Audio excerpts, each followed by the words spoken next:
amazing viewers. Thank you so much for joining me on my program once again. I appreciate you wherever you are connecting from. If you have not subscribed to my channel, please kindly subscribe to my channel.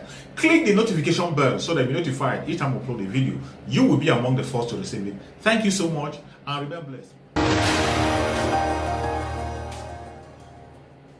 The concept of a placeholder that some presidential candidates are resorting to has raised questions on the validity of this move in accordance with the Electoral Act. The presidential candidates of the All Progressives Congress, APC, and the Labour Party, LP, Bola Ahmed Tinubu and Mr. Peter Obi, respectively, have nominated persons as placeholders to stand in temporarily, pending when they will nominate substantive vice presidential candidates. However, political observers and lawyers have condemned this move. INEC also noted that the practice was not recognized within the legal framework of the Constitution. Joining us on the show this morning as we continue the conversation on political parties naming placeholders in order to beat the deadline set by the Independent National Electoral Commission is Inibehe Effiong. Good morning and welcome to the morning show. Good morning. Thank you for having me. Well, I've seen and I've read your essay in which you were saying that nomination of placeholders is unknown to Nigerian law. And you quoted in extenso Section 31, Section 33, and also supported your submission with cases. AG Federation and Atiku Abubakar, and also the James Faleke case. Well, can you just take us through your submission about the illegality of this invention called the placeholders, and then the risks that you defined in that piece? Thank you. The concept, the idea of a placeholder is a novel one, as I said in that article. It is an invention of recent origin by politicians and political parties who, confronted with the restrictive time frame set by INEC for nomination of candidates and submission of their names by their parties to INEC, where a few of them, in focus, the APC candidate Bola Ahmed Tinubu, the Labour Party candidate Mr. Peter Obi, they now resorted to putting in place this temporary arrangement where somebody is represented to be a running mate, but in the real sense of it, there is no intention, either on the part of the candidate or on the part of the political party, to sponsor that person for that office. There has to be an intention to sponsor. And that is what Section 221 of the Constitution says, that nobody shall run for office except that person is sponsored by a political party. So the question is Doyino Kupe sponsored by Labour Party? Is there an intention on the part of Labour Party to sponsor him to be Peter Obi's running mate? And the same thing applies to the gentleman nominated by Bola Ahmed Tinubu. The answer is no. There is no intention. But technically speaking, because they have the right to nominate any person that has made the constitutional qualification for office of vice president, one can be deemed to have, they can be deemed to say that they have nominated vice presidential candidates. But the idea of a placeholder, the language itself, the semantics, is unknown to the Constitution. It is unknown to the Electoral Act.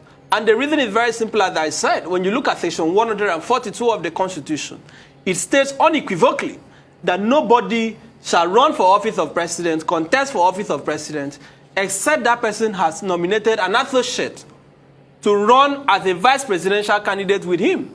So that if that person is elected, there would be someone occupying the office of vice president. In other words, you cannot have a presidential candidacy without a corresponding vice presidential candidacy. Both has to go pari passu. So when they now say they are putting in place a placeholder, there is no place for anybody to hold. It is either you are vice presidential candidate simpliciter or you are not a vice presidential candidate. But what is the way out? The Electoral Act, for example, the first part, Section 31 of the Electoral Act, right, allows for withdrawal of candidacy and sets condition for which withdrawal can take place, namely that the candidate must withdraw in writing and personally submit that letter of withdrawal to his political party. And his political party must go ahead to notify INEC within 14 days. You go forward and you look at Section 33. That gives allowance for substitution But I must caution that under the new Electoral Act 2022, substitution is expressly prohibited, except on 2 grounds: by reason of death or by reason of withdrawal. So what these people are doing, they are emphasizing that the person so nominated would withdraw. And there are insinuations that, oh, they could have even obtained written withdrawal letters before their names were put forward. But if that is the case, then it has to be followed through the process. Remember what has happened to the man Machina, the man who ran for the Yobe seat with the Senate president. Yes, it is stated in a section of the media that he was a placeholder for the Senate president. And then he got into the primaries and won. By the time Ahmed Lawan now changed his mind and said, I want to run for Senate, the man said, look, there is no place for you to take over. I am the candidate of the party. So the danger in this is that if the Inokupe, for example, says tomorrow, I do not have any intention of withdrawing. Why are you all attacking Dr. Okupe this morning? No. Before you were finished, Dr. Okupe, you too, Dr. Okupe. No, I'm just using him to set an example that, that if any of these so-called placeholders, right, decide that they want to stay in the ticket, there is nothing that the presidential candidates can do. They cannot substitute them. They cannot change them. They must follow through the process. So that is what the law says. There is no allowance for substitution except by death or withdrawal, and the criteria for withdrawal has been set by law. The only saving grace for them is that in the place of vice presidential candidate and deputy governorship candidate, for you to substitute, you do not need to hold fresh election. Because vice presidential candidacy is bettered. It arises from presidential candidacy. It is the presidential candidacy that gives birth to vice presidential candidacy.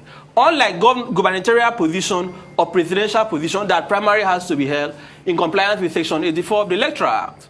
That is the only saving grace. If there was an allowance for primary to be held for producing a vice presidential candidate, nobody will be talking about placeholders. So we must also caution the political parties not to set a bad precedent. If you want to run for president, in as much I understand the political climate, the need for balancing the negotiations that are going on, political parties must take this matter seriously.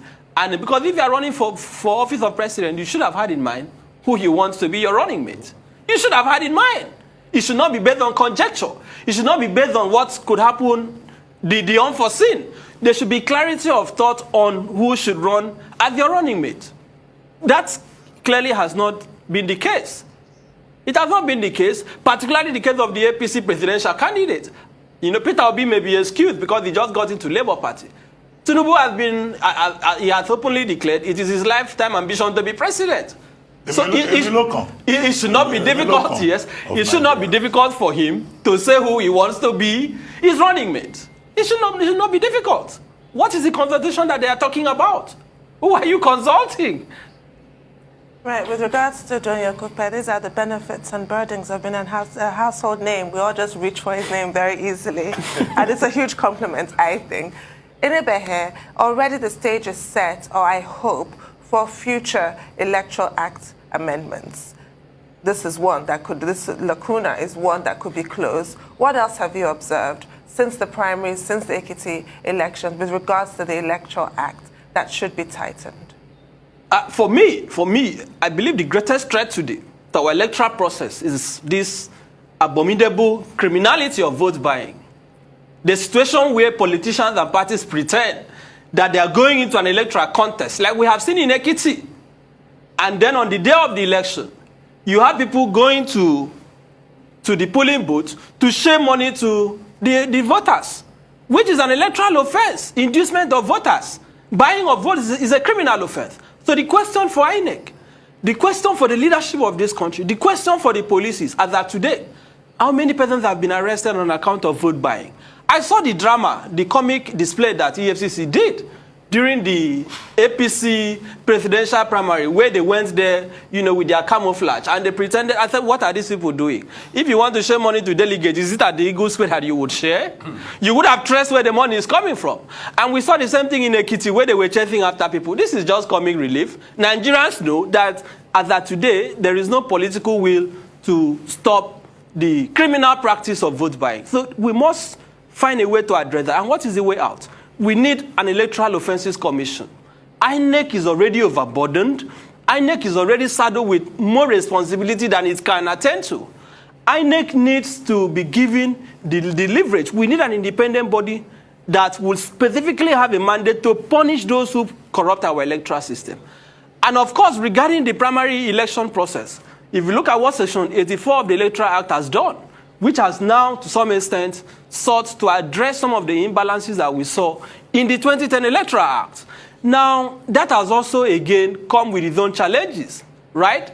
Because now, when you look at the process for selection, the idea of consensus, for example, where, as we heard about the APC, candidates were given forms to even withdraw in advance in order to allow consensus. Because what is consensus? Consensus is we are all at them, we are all in agreement. I have always objected to the idea of having consensus in the electoral process. So I believe that the new electoral act should totally expunge that. We have tested it, it has failed. The APC primary is a good example. You saw how people were crying, Tundung, you saw it. You saw how people came out and they were crying that they were being forced to withdraw under duress. So consensus has not worked in a real sense. We also saw it during the presidential primary of the APC again, where some people pretended to be contesting, like my former governor, Akpabio. I mean, he was never interested in being president. Akpabio had no intention. Come on, he had no business running for president. And they now went and bought the form. On the day of the primary, people came out and said, oh, we are handing over our delegates, even delegates that they did not have. So this is the thing I'm talking about. If the law says in direct primary, let the process be credible. Let the process be transparent.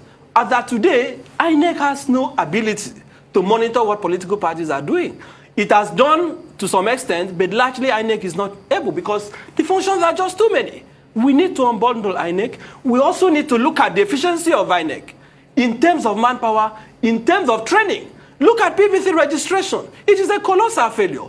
Yes, there was a time for Nigerians to register, but because the Electoral Act still gives time for people to register before election, you can now see the total system failure, that you have millions of Nigerians possibly, potentially, indicating interest to register. And INEC just does not have the manpower. INEC just does not have the machine, the equipment. What does that portend? It is a message to Nigeria that if care is not taken, these same challenges we are facing with PVC will be replicated during the general election. So these are challenges that we must pay attention to. If INEC is not able to register the number of persons who are showing interest to register, will they have the capacity to hold election? Okay. I mean, anyway, great insight you've shared this morning. But I'd like to ask you this. Number one, you said, let's go back to that Uwais Commission report about electoral reforms, because all the things you're saying are in there. The question a lot of people have always asked is, who will pay for it? How will INEC be able to pay for it? How will the government be able to pay for it? Even because with this process, they still complain that it's a whole lot of money. Secondly, I'd like to ask you, what do you think about the Ekiti elections? For the very first time, a lot of people say we had some level of transparency, that as they voted in every polling unit and the results were made available, it was transmitted across the INEC server, and we could even watch it live on television. And for the very first time, we could even start to make election projections, which has never been the case in Nigeria. What's your read on that? A good one for Nigeria? A positive thing? Or you think that there might be a day that the result that will come out from the collection center will be different from the one you're seeing on the screen and making projections of? The positive thing, one of the good things about the 2022 Electoral Act is the legal allowance for the use of technology in our elections. And the history for this is very clear. We had a situation in 2015 where INEC introduced regulations that made the use of the smart card reader compulsory for accreditation. And then the election held. We saw a situation where, again, for example, in my state, Akwa Ibom, we had barely 400,000 accredited voters. But then, miraculously, over 1 million people were said to have voted. And then we went to the tribunal. There was evidence of overvoting, but the Supreme Court said, well, yeah, if you have proof of overvoting, but because the Electoral Act does not make the use of card reader compulsory, people still have the right to resort to manual accreditation. So what the Ekiti election has shown is that we must, in fact, now the conversation should be about electronic voting. That is where we should be heading as a country. We must, because what will that even do? Look at the concept of vote buying, for example. If I can sit in the comfort of my house and vote, it is definitely going to reduce the rates at which voters are induced. It will give voters greater power to determine who they want to choose. So I believe strongly and I support entirely the concept of electronic transmission, the concept of electronic transmission of results. It should be electronically transmitted. So that has given some level of credibility to the process. But as I said, irrespective of the reforms that we put in place in terms of legislation, except we address the conduct of politicians and political parties, we are just wasting our time. I mean, you have a situation, look at Ekiti, it is reputed to be the state that has the highest number of professors in Nigeria. Very literate state, climate, and you have this kind of reports, even the video that we saw, where people just simply went out, sharing up to 10,000 per voter. This is money that could have been used to construct roads, used to equip hospitals, used for human capital development, and yet politicians will keep this money for the purpose of corrupting the electoral process. So I do not believe that an election that is induced by money is a credible election. Because what is the credibility? If at the end of the day, the choice is not made willingly, the choice is induced, that is not a credible election. That is not a credible election. So we must ask, and I saw a video where policemen were said to have even aided the sabotage of the electoral process. But a lot of people argue with you, Nebe, that the fact that Ekiti has a lot of professors doesn't mean it's a very literate state. So the number of professors you have doesn't translate to literacy, really.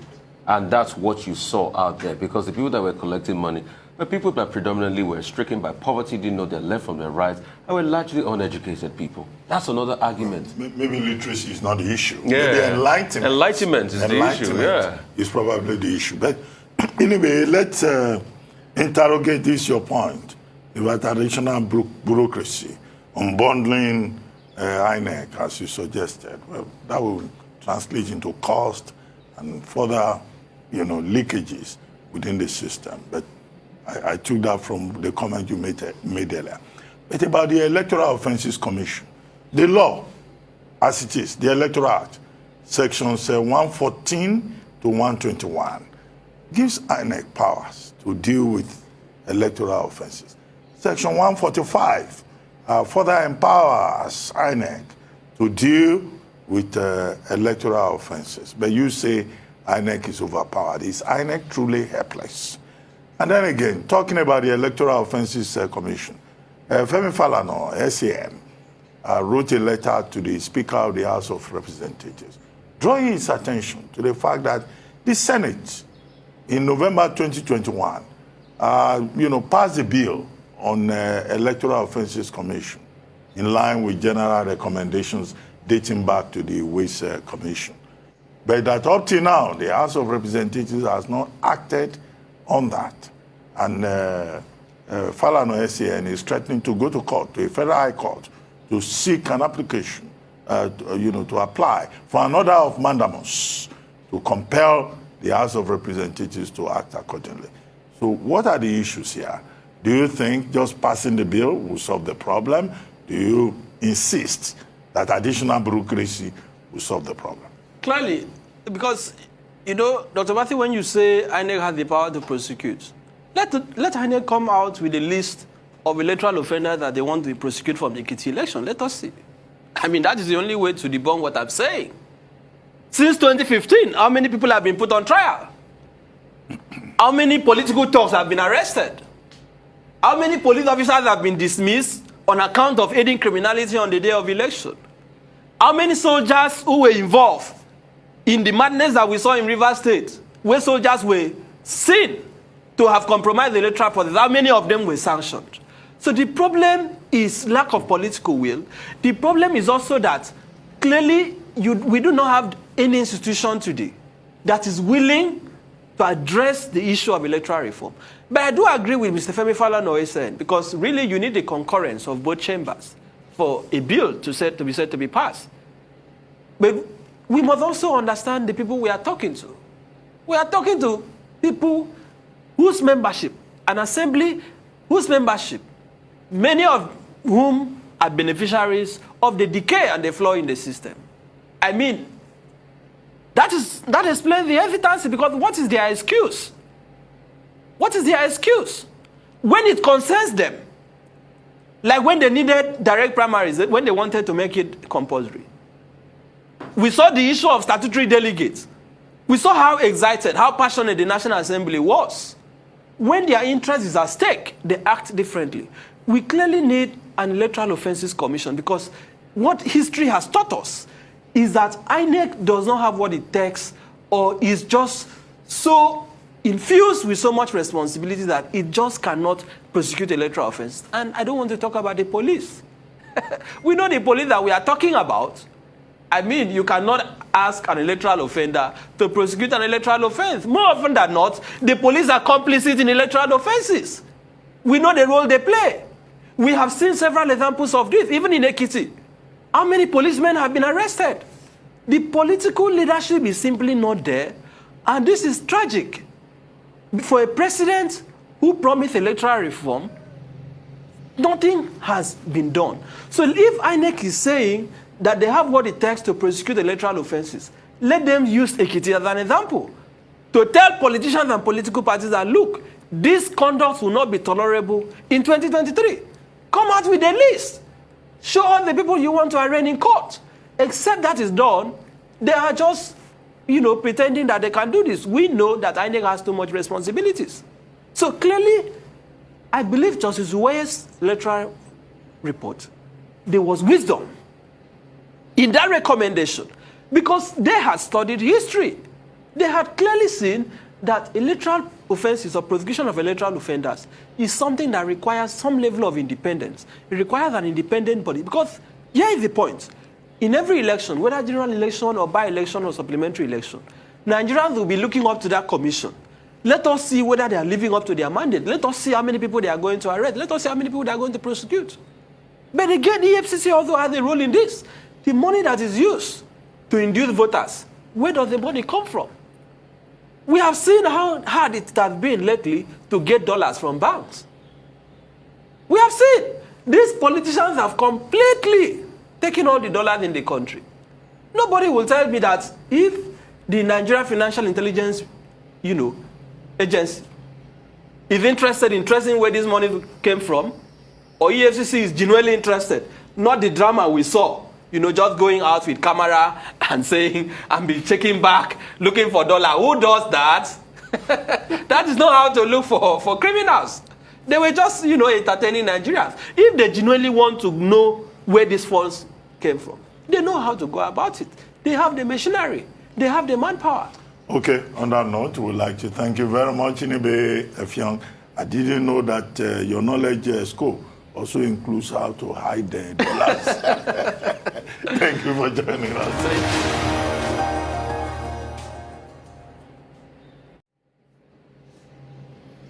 Thank you so much for your patience to watch from the beginning to the end. I hope you have learned something from the video you have just watched. The video you have just watched is to bring information to your doorstep and for educational purpose. It is not to demonize anybody. Let us watch continuously and see who can be able to make a sense out of every nonsense we are seeing. We must continue. We move. It doesn't matter what they do. It doesn't matter what they say. They will kill us. We will kill them. At the end of the day, Biafra is here. Thank you for watching. If you have not subscribed to the channel, please kindly subscribe to the channel. Click the notification bell so that you'll be notified each time I upload a video. You will be among the first to receive it. Thank you and remain blessed.